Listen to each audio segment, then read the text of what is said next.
Üdvözlök mindenkit! Gondolom mindenki hallott erről a Tenus nevű cégről. Mindenhol ott vannak, mindenhol az ember a hirdetéseikbe botlik.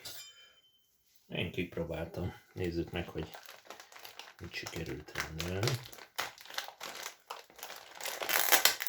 Valahogy bejutunk a csomagolásba.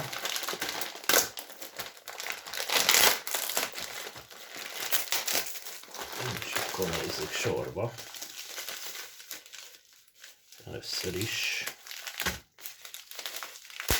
van itt egy zseblámpa.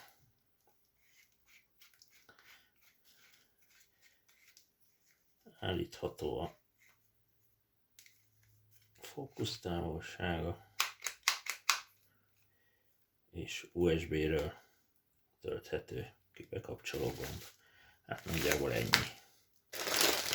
A következő termék egy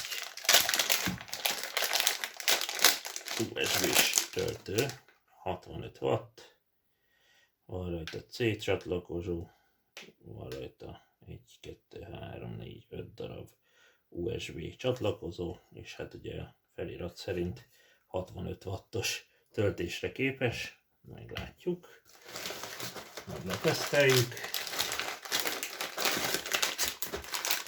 Következő termék egy kamera állványra szerelhető telefontartó,